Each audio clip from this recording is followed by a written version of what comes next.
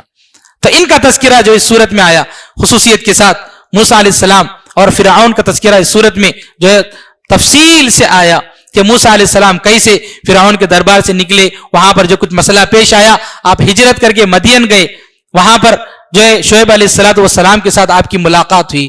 شعیب علیہ السلام نے جو ہے اپنی ایک بیٹی سے جو ہے موسیٰ علیہ السلام کا نکاح کر دیا اور یہ کہا کہ آپ میرے ساتھ نکاح اس بدلے میں کر رہا ہوں کہ آپ میرے ساتھ 8 سال یہاں پر رہیں گے.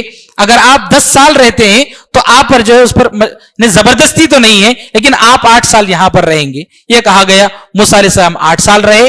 اس کے بعد جو ہے وہ مدت جو بھی شعیب علیہ السلام نے بتائی، وہ مدت پوری کرنے کے بعد پھر اپنی بیوی بچوں کو لے کر کے موسیٰ علیہ السلام فرعون کے پاس گئے. اللہ نے حکم دیا کہ آپ جا کر فرعون کو توحید کی دعوت دیں. یہ سارا واقعہ جو ہے پوری تفصیل سے یہاں پر بیان کیا گیا. تو فرعون، ہارون اور حامان اور قارون کا تذکرہ کیا گیا کہ یہ لوگ متکبر لوگ تھے. اللہ رب العالمین نے انہیں جو ہے برباد کیا اور ان لوگوں کو جو ہے سخت سزا دی بتلایا گیا. بالخصوص یہاں پر قارون جو تھا اور پھر ابو لہب جو تھا، یہ دونوں ایسے تھے. اللہ رب العالمین نے قرآن مجید میں ان کا نام لے کر کے ان دونوں پر اللہ کی لعنت کی. اللہ نے لعنت بھیجی. وجہ یہ کہ قارون جو ہے موسیٰ علیہ السلام کا رشتہ دار تھا اور ابو لہب نبی کریم صلی اللہ علیہ وسلم کا رشتہ دار تھا. ایک طرف یہ دونوں رشتہ دار، ایک طرف جو ان لوگوں نے ایمان نہیں لایا اور دوسری طرف بحیثیت خاندان رشتہ دار ہونے کے اس کا بھی کچھ جو ہے خیال نہیں رکھا، بلکہ جو ہے ابو لہب نے کتنا پریشان کیا، جو ہے تکلیفیں دی. اس لیے ان دونوں کا تذکرہ کر کے اللہ رب العالمین نے ان دونوں پر جو ہے لعنت بھیجی ہے. یہاں پر قارون کا تذکرہ کر کے بیان فرمایا گیا، ان قارون کان من قوم موسیٰ فبغى علیہم، کہ قارون موسیٰ علیہ السلام کی قوم سے تھا، اس نے جو ہے سرکشی کی. وآتیناہ من الکنوز ما ان مفاتحہ لتنوء بالعصبۃ اولی القوہ، اللہ رب العالمین نے اتنا خزانہ اس کو دیا کہ اس کی چابیاں اٹھانے کے لیے ایک طاقتور جماعت کی ضرورت تھی. اذ قال له قومه لا تفرح ان اللہ لا يحب الفرحین، لوگوں نے سمجھایا کہ اتنا مت اکڑ کر، اتنا جو تکبر مت کر، اللہ رب العالمین پسند نہیں کرتا ایسے لوگوں کو. لیکن اس نے نہیں مانا. وابتغ فیما آتاک اللہ الدار الآخرہ، لوگوں نے سمجھایا کہ اللہ نے تمہیں جو کچھ بھی دیا ہے تو تم جو ہے آخرت کے لیے تم اس کی تیاری کرو. ولا تنس نصیبک فی الدنیا، لیکن من الدنیا، اللہ رب العالمین نے جو کچھ دنیا میں تمہیں حصہ دیا ہے، اس میں کوئی یقینی شک کی بات نہیں ہے کہ دنیا میں انسان کو کمانا بھی ہے، اپنے لیے کچھ مال جمع کرنا بھی ہے، اپنے بیوی بچوں کے لیے اس کا انتظام کرنا ہے. یہ ساری چیزیں اپنی جگہ پر ہیں، لیکن آخرت کی تم تیاری کرو. لوگوں نے اس کو سمجھایا. وَأَحْسِن كَمَا أَحْسَنَ اللَّهُ إِلَيْكَ، اللہ نے تمہارے ساتھ جو احسان کیا تم بھی احسان کرو دنیا میں. اور کہا وَلَا تَبْغِ الْفَسَادَ فِي الْأَرْضِ، زمین میں فساد مت مچاؤ. ان اللہ لا يحب المفسدین، اللہ رب العالمین فساد مچانے والوں کو پسند نہیں کرتا ہے. اس نے اتنا سمجھانے کے باوجود بھی کہا قال انما اوتیتہ علی علم عندی، مجھے اللہ نے کچھ نہیں دیا ہے، جو کچھ بھی میرے پاس دولت ہے، خزانہ ہے، یہ سب کچھ میں نے اپنے علم اور میری مہارت سے میں نے حاصل کیا اس کو. اس نے یہ کہا. اس کے بعد لوگوں نے سمجھایا. اللہ رب العالمین نے کہا اس طرح کے کتنے لوگ آئے گئے، ایسے متکبر لوگ. اللہ رب العالمین نے اس سے پہلے بھی ایسے لوگ آئے تھے، تو سب کو جو اللہ رب العالمین نے تباہ و برباد کر کے رکھ دیا. یہ فرمایا. اس کے بعد فرمایا فخرج علی قومی فی زینتی، ایک دن یہ جو ہے بالکل سنور کے اپنی قوم کے پاس نکلا ہے. وقال الذین یریدون الحیات الدنیا، جو لوگ دنیاوی زندگی کو جو ہے چاہتے تھے، دنیاوی زندگی کو زیادہ جو ہے پریفر کرتے تھے، ان لوگوں نے کہا یا لیت لنا مثل ما اوتی قارون، کاش قارون کے پاس جو مال ہے وہی مال ہمارے پاس ہوتا. انہ لذو حظ عظیم، اور کہتے تھے کہ یہ تو قارون تو بڑے نصیب والا آدمی ہے. وقال الذین اوتوا العلم، جو اہل علم تھے ان لوگوں نے کہا ویلکم، افسوس ہے تم لوگوں پر، ثواب اللہ خیر لمن آمن وعمل صالحا، اللہ کا ثواب بہتر ہے، اللہ کا اجر بہتر ہے جن لوگوں نے ایمان لایا اور نیک عمل کیا. اس کے بعد اللہ رب العالمین نے یہاں پر بیان فرمایا فخسفنا به وبداره الارض، اللہ رب العالمین نے کہا کہ ہم نے اس کو اور جو اس کی جو بھی زمین ہے، اس کے مال جو کچھ بھی ہے، ہم نے اس کو زمین میں دھسا دیا. وما كان له فما كان له من فئة ينصرونه من دون الله, کوئی جو ہے اس کو بچا نہیں پایا. پوری جماعت, پورا گروپ مل کر کے سب نے مل کر بھی اس کو جو ہے نہیں بچا پایا. وما كان من المنتصرین. تو اللہ رب العالمین نے جو اس کا تذکرہ کر کے ان لوگوں کو, مکہ کے مشرکین کو سمجھایا کہ اس طرح تکبر نہ کرو, غرور نہ کرو, تم سے پہلے بہت سارے لوگ آئے اور گئے, اللہ نے سب کو ختم کر دیا, تم لوگ غرور نہ کرو. آج بھی جو بھی قوم کا کوئی بھی آدمی اپنے آپ کو بادشاہ سمجھ کر, اپنے آپ کو جو ہے بہت بڑا سمجھ کر لوگوں پر ظلم کرتا ہے, اللہ کی نعمتوں کو اقرار نہیں کرتا, ایک دن آئے گا اس کا. دنیا میں بہت سارے بڑے لوگ آئے اور چلے گئے, سب کا ایک دن آیا, اور اس سارے لوگوں کا ایک دن آئے گا اور ختم ہو جائیں گے, اور ان کو ایک دن افسوس کرنا ہوگا. مومنین کو دنیا میں پریشانیاں آئیں گی, مصیبتیں آئیں گی. اللہ رب العالمین نے سورہ نور میں یہی بیان فرمایا, وعد اللہ الذین آمنوا منکم لا یستخلفن الذین فی الارض, کہ اللہ رب العالمین جو لوگ ایمان لاتے ہیں, صبر کرتے ہیں, کہ مصیبتیں بہت ساری آئیں گی دنیا میں, اگر وہ صبر کریں گے تو ایک دن دنیا میں ان کو دنیا کی بادشاہت ملے گی, زمین کی بادشاہت ملے گی. صبر کرنا پڑے گا, ہمیں ایمان لانا پڑے گا اور صحیح طور پر عمل کرنا پڑے گا. تب اللہ رب العالمین نے کہا کہ وعدہ کیا اللہ نے کہ زمین کی بادشاہت ملے گی, اس سے پہلے بھی جو ہے مومنین کو دی گئی تھی. تو صبر کرنے کی ضرورت ہے. ایسے ظالم آئیں گے اور جائیں گے, ایسے موقع پر صبر, ایمان اور صحیح عمل پر جو ہے ہمیں قائم رہنا ہوگا. اللہ رب العالمین دنیا کے سارے مسائل حل کر دیں گے. یہ ساری باتیں جو ان صورتوں میں جو ہے ترتیب سے جو ہے بہت ساری باتیں بتلائی گئی ہیں. رب العالمین سے دعا ہے کہ اللہ تعالی ہم سب کو کتاب و سنت کے مطابق زندگی گزارنے کی توفیق نصیب فرمائے. رب العالمین ہمارے جو بھی مسلمانوں کے مسائل ہیں, اللہ سارے مسائل کو حل فرما. رب العالمین ظالموں کے مکر و فریب سے ہمیں بچا لے. رب العالمین ہماری جو بھی عبادتیں ہیں, اللہ ہماری عبادتوں کو قبول فرما. رب العالمین جب تک ہمیں دنیا میں رکھ, قرآن و سنت کے مطابق زندگی گزارنے کی توفیق نصیب فرما. جب موت آئے خاتمہ بالخیر فرما. آمین واخر دعوانا الحمدللہ رب العالمین. ربنا تقبل منا انک انت السمیع العلیم وتب علینا انک انت التواب الرحیم برحمتک یا ارحم الراحمین والحمدللہ رب العالمین.